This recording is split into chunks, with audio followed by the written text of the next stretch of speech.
자, 10월 6일 시장이 2시를 지나가고 있습니다. 시장 만만찮죠. 외국인들 매도세가 멈춰주질 않고 있죠. 지금 보면 외국인들 매도세가 코스피 시장에도 계속 나오는데 특히 바이오주 위주로다가 엄청난 매도세가 쏟아지고 있습니다. 이 공매도 세력들이 이제 바이오주에 집중하면서 우리나라 바이오주들이 많이 밀리고 있죠. 아무리 머크발 치료제 이슈가 있더라도 백신도 꾸준히 필요한데 굉장히 강한 매도세가 나오고 있습니다. 코스닥 시장도 역시 외국인 매도세가 나와주고 있는데 기관들이 약간 매수해 주면서 그래도 조금 방어해 주는 듯해도 역시 3% 가까이 밀려주고 있고 후반으로 갈수록 약간 수급이 바뀌는 즉 개인들 매도세가 나오고 외국인들 매수세가 줄어들고 기관 매수세가 들어오고 있습니다. 지금 개인들 매수세가 이제 코스피도 좀 약해지긴 했는데 어쨌거나 외국인들 매도세도 좀 약해져야 돼서 지금 상당히 시장은 많이 무너지고 있고 지수 차트를 봐도 역시 일봉에서 코스닥 같은 경우에 이전도 좀 다 깨놓고 내려오고 있죠. 지금 상당히 좀 불안한 상황인데 어쨌거나 주봉 차트를 봐도 이제 내일이 목요일 그럼 이번 주 이거래일 남았죠. 이거래일 동안 60주선이 올려놓지 못하면 좀 더 추가로 하락할 수 있고 예전에 최고 저점 3월달에 올해 3월달에 저점이 877포인트인데 여기까지도 밀릴 수 있는 위험성이 있게 생겼습니다. 월봉에서 보시면 단기적으로 깨지 않아야 될 5개월선을 깼기 때문에 모든 종목도 마찬가지지만 지수도 역시 5개월선을 깨게 되면 추세가 깨지는데 일단은 추세가 깨진 거죠. 코스피도 마찬가지로 월봉에서 5개월선을 이탈함으로 인해서 추세가 깨졌죠. 항상 주식은 종목이 됐든 지수가 됐든 5개월선을 깰 때 가장 위험한데 이걸 깨고 내려왔기 때문에 추세가 깨졌다고 볼 수 있습니다. 단기적으로 수급이 굉장히 안 좋은 거죠. 외국인들의 매도세 때문에. HLB 그룹주들도 전체적으로 4% 특히 넥스사이언스 HLB 제약이 지트리비엔트가 좀 하락폭이 큰데 넥스사이언스 HLB 제약은 이제 월봉에서 상대 고점에 있다고 그랬죠. 그렇기 때문에 많이 밀리고 지금 전체적으로 많이 밀리는 종목들을 보면 월봉에서 10배 이상 올라간 종목들 그러니까 바닥에서 10배 이상 올라간 종목들 위주로 큰 급락이 나오고 있고 특징주로는 조금 파미셀이 그래도 좀 살아나는 이런 분위기에 있습니다. 파미셀도 살아난다고 하지만 어차피 60개월선까지 크게 밀렸다 돌아나가는 거기 때문에 오늘의 급등이 이 주식에서 뭐 엄청나게 올라갔다거나 이렇게보다는 예전에 이 상승 하락폭을 조금 만회해주는 이런 정도의 차원인 거죠. 끝없는 바이오주의 이 추락 바닥이 없다는 기사가 있어서 잠깐 보려고 합니다. 아시아경제지 기사인데 지금 오늘 한국거래소 따르면 코스피가 1%대 지금 더 심하게 내린 거죠. 자, 지난달 28일 이후에 5일까지 5거래일간 가장 큰 낙폭을 보인 게 바로 이 ETF가 미래에셋 자산형 이 바이오 K뉴딜이에요. 그러니까 바이오주 위주로다가 거의 종목들이 다 빠졌다는 얘기죠. 보통 바이오로직스, 셀트리온, SK바이오 사이언스 이렇게 담겨져 있는 ETF들이 가장 큰 낙폭, 그러니까 모든 ETF 중에 바이오주가 담겨 있는 이 K뉴딜 지수인 이 ETF가 가장 많이 빠졌다는 얘기죠. 그만큼 지금 이 크게 무너지고 있는 게 바이오주들이고 한마디로 지금 바이오주에 엄청난 또 공매도가 들어오고 있습니다. 특히 이 바이오주 대장주 중에 하나인 셀트리온, 이제 삼성바이오로직스하고 셀트리온이 대장주 역할을 하는데 이렇게 셀트리온 시총이 4일 만에 10조 정도 날아갔고 연일 연중 최저가를 쓰고 있습니다. 이 사실 머크 관련해서 그렇다는 얘기가 있긴 한데 그렇다고 너무 심한 거죠. 자, 최근 머크가 경구용 코로나 항체 치료제인 몰루피라블의 인상 3상 결과를 내놓자 투자 심리가 악화가 되고 이 머크로 인해서 많이 하락했다고는 하지만 사실 셀트리온도 코로나 치료제를 만드는 입장인데 엄청나게 무너지고 있는 이런 상황입니다. 이 공매도 세력들의 타겟이 돼서 그런 확률이 굉장히 있죠. 이 바이오주의 특징이 보면 다 전부 다 먹는 코로나 약수지 다 머크 얘기를 하고 있는데 사실 이런 것도 있지만 바이오주들이 작년에 코로나 이후에 생각보다 꽤 많이 올라왔다는 얘기죠. 보통 10배, 심한 거는 30배, 40배 가까이 올라왔기 때문에 당연히 조정이 들어오는데 너무 한 방에 크게 들어오니까 이제 좀 대응하기가 어려운 상황이 되는 이렇게까지 됐습니다. 미국 물가가 30년 만에 최고치를 찍었습니다. 인플레이션이 최고치라는 얘기죠. 근데 인플레이션이고 주가가 어디까지나 고공행지만은 없었기 때문에 인플레이션도 조만간 진정될 것이라는 얘기가 있습니다. 미국의 8월 근원 개인 소비 지출 물가 지수가 30년 만에 최고치를 기록했고 찰스 에반스 시카고 연방준비은행 연은 총재가 현재 인플레이션이 계속 지속되지 않을 것 같다는 전망을 내놓았습니다. 이 연방공개시장위원회 FOMC 전망에 따르면 적어도 2022년 말까지는 금리 인상이 없을 걸로 예상이 된다는 조금이나 좋은 얘기인데 금리 인상이 되면 실질적으로 더 큰 악재가 되죠. 자, 그렇긴 하지만 지금 실질적으로 시장이 무너지고 있고 바이오주들이 특히 심하게 무너지고 있죠.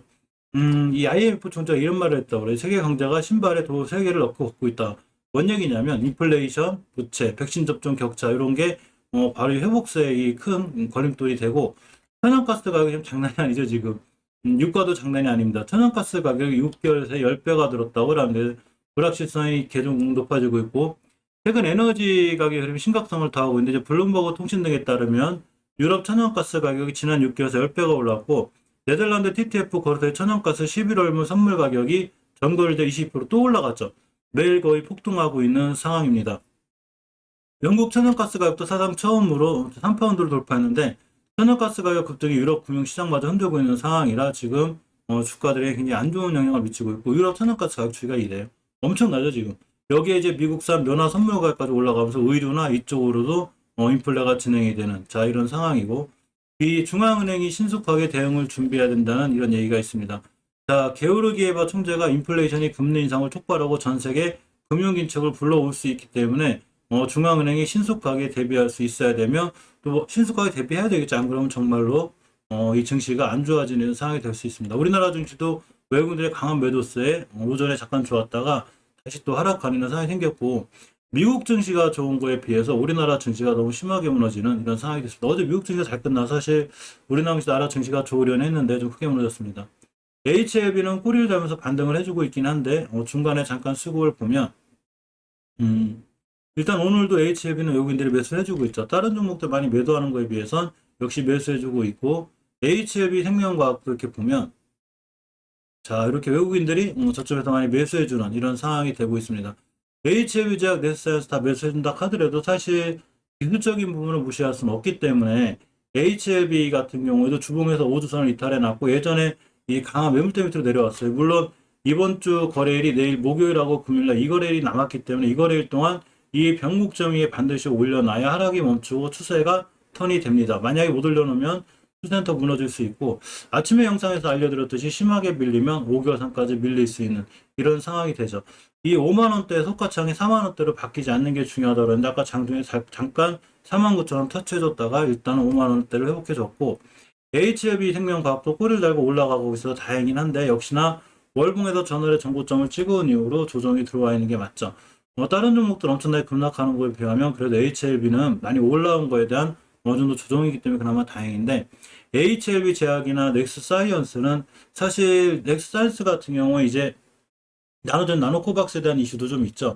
그렇지만 마찬가지로 밑에서 10배가 올라왔기 때문에 이번 달 종가상 5개월선 깨지 않아야 돼요.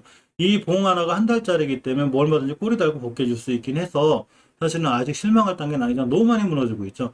주봉에서 특히 이틀 목요일하고 금요일 이 거래일상 20주선을 깨놓으면 다음 주에 추세가 또 깨지니까 반드시 꼼꼼히, 어제 제가 20주선 살펴봐야 된다고 말씀드렸고, 일봉에서도 역시 크게 예전에 박스권을 이탈했기 때문에 추가 하락에 약간 대비하셔야 되고, 일단은 어느 정도 비중 조절에 대한 문제도 개인들 투자 나름대로 하셔야 되고, 아주 큰 장기 투자가 아니면 좀 대응하셔야 되는데, G3BNT처럼 월봉에서 이렇게 낮은 위치에서의 장기 투자란 크게 위험하진 않지만, 넥스사이언스나 HLB 제약처럼 월봉 고점에서의 장기 투자는 조금 힘들죠. 예전에 10배 올라가기 전에 이런 데서 장기 투자는 맞지만, 이런 데서는 단기 단타로 대응하는 게 맞지 않나 싶습니다.